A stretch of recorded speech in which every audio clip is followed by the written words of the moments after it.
mucho hasta llegar al agua. La mujer tailandesa señaló a Micaela y dijo: cójanla y corran. El tsunami más mortífero del mundo se estaba aproximando a la orilla. El tsunami se convierte en algo verdaderamente peligroso cuando llega a la orilla porque toda la energía se comprime. No solo porque el fondo marino se haya levantado y toda esa energía esté comprimida en un agua menos profunda, sino también porque la distancia entre una ola y la siguiente es cada vez más corta.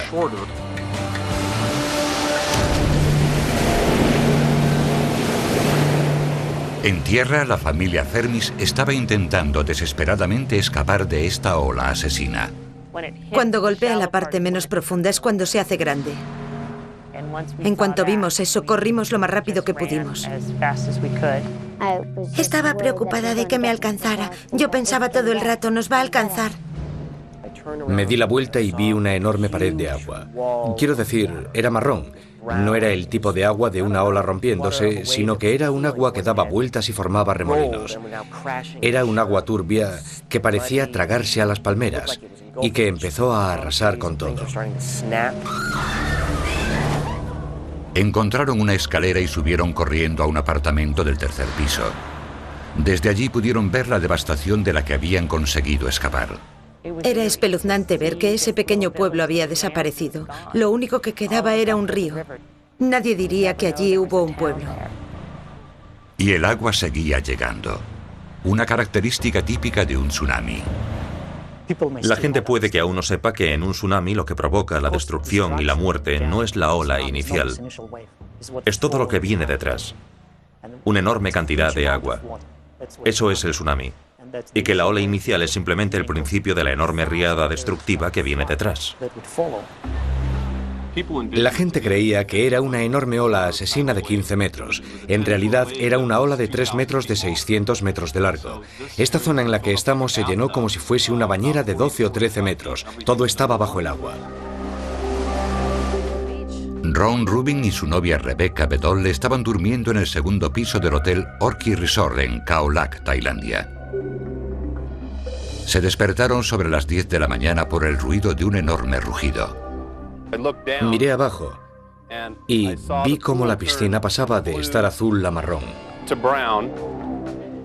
Y el agua estaba llegando al primer piso de aquí. Era una cantidad de agua indescriptible. Y en solo unos segundos, mientras estaba de pie aquí, todo el primer piso del hotel se llenó completamente de agua.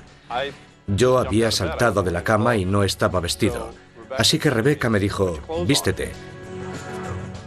Y yo simplemente la agarré del brazo y le dije: no hay tiempo para eso. Y la cogí y la empujé fuera de la habitación. Podías ver el pánico en la cara de la gente. No sabían qué hacer. Ron empezó a gritar: arriba, tenemos que ir arriba. Así que todo el mundo empezó a correr y a subir. Corrieron hasta el tercer piso y luego al tejado. Pero aún no sabían si estaban lo bastante altos como para sobrevivir a las aguas. Yo pensaba que estos podrían ser nuestros últimos minutos sobre la tierra. Así que miré a Rebecca, la cogí de los hombros y le dije: solo quiero que sepas que te quiero. Cuando me dijo eso, yo me puse a mirar a mi alrededor y pensé que tal vez iba a morir. Quizás me ha llegado la hora. La primera ola del tsunami asesino había convertido las playas turísticas de Tailandia en una zona de guerra. Y aún seguía siendo peligroso. Más olas de 6 metros estaban aproximándose rápidamente.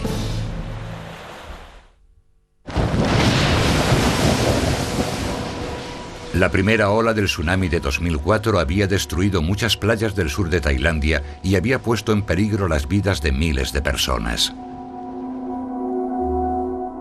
Pero en Kamara Beach, en la isla de Phuket, al sur de Tailandia, la riada fue aparentemente gradual. Esta primera ola no fue muy agresiva. El agua fue entrando lentamente en la zona del hotel. Sencillamente no paró.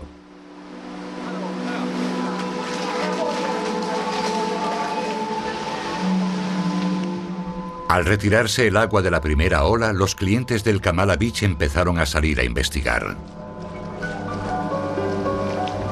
La gente volvió a bajar y fueron a la playa para ver qué había pasado. Todo estaba muy calmado.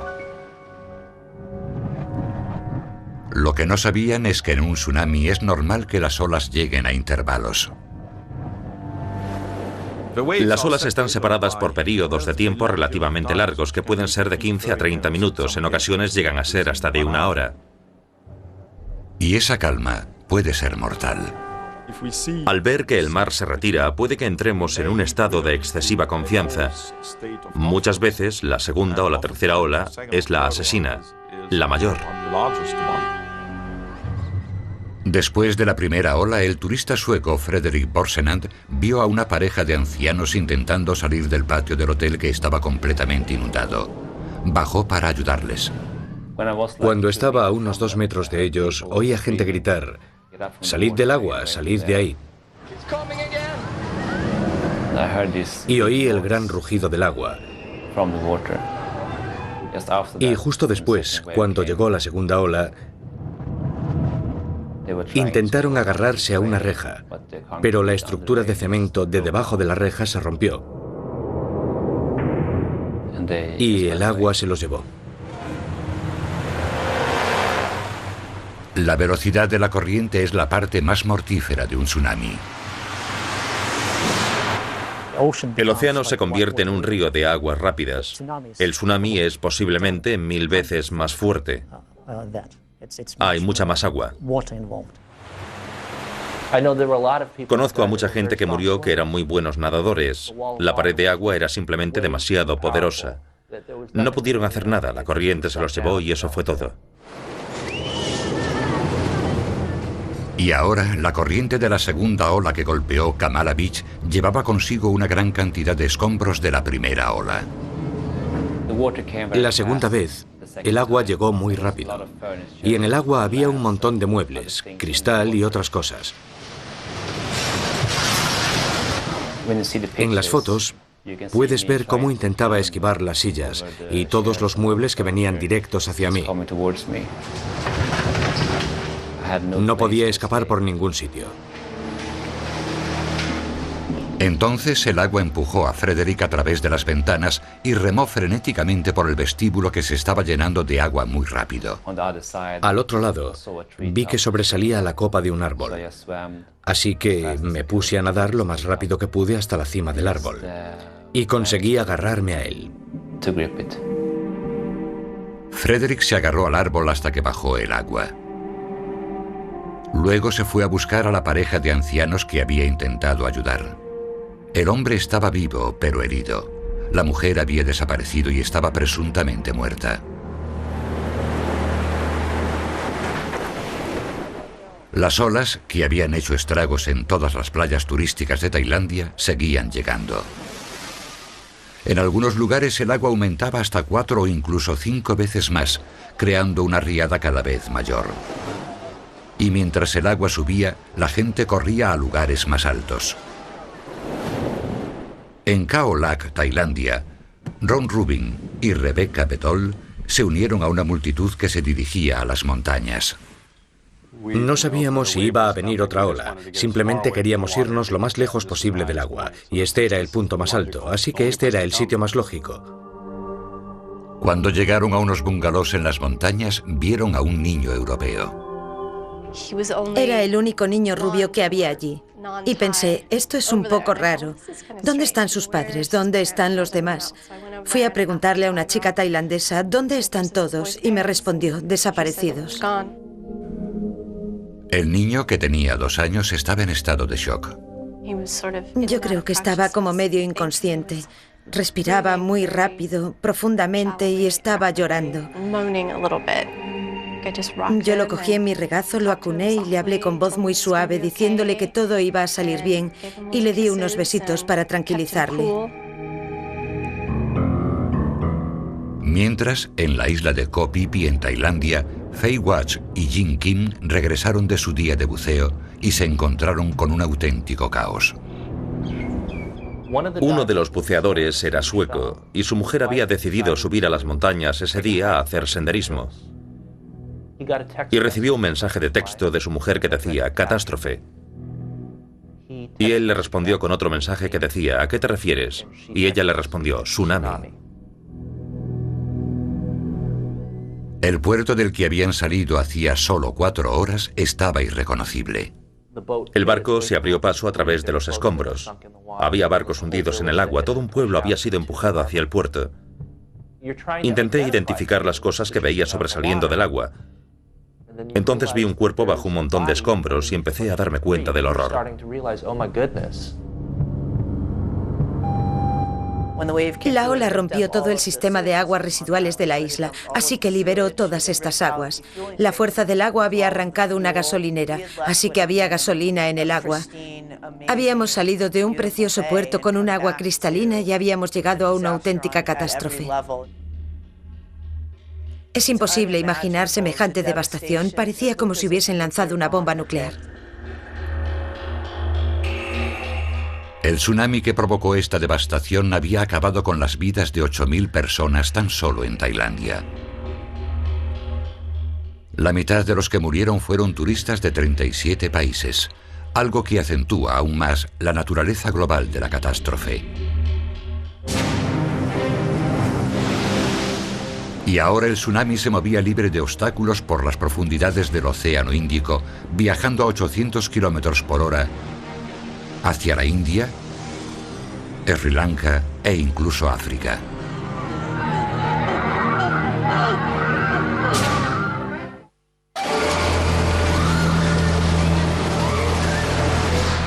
Cuando el tsunami de 2004 golpeó Tailandia, Eranti Mendis, una americana de Sri Lanka, y su madre, Tamara, estaban a 2.400 kilómetros de distancia al otro lado del Océano Índico, en Sri Lanka.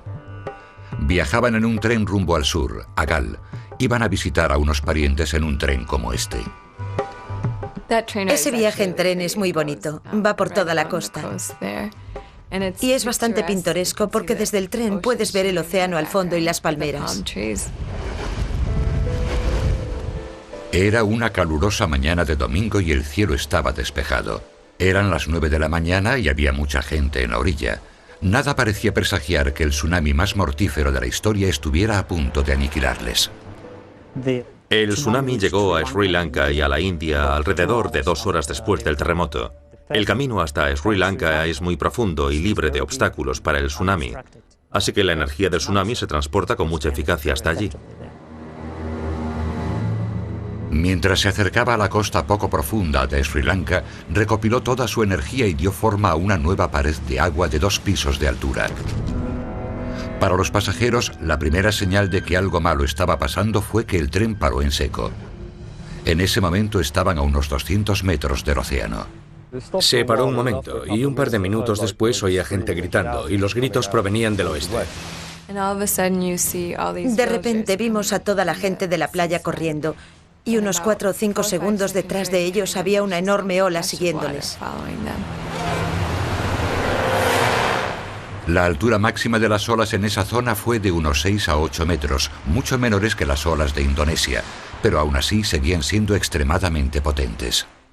La ola llegó y golpeó mi vagón, y de hecho empujó el vagón fuera de la vía.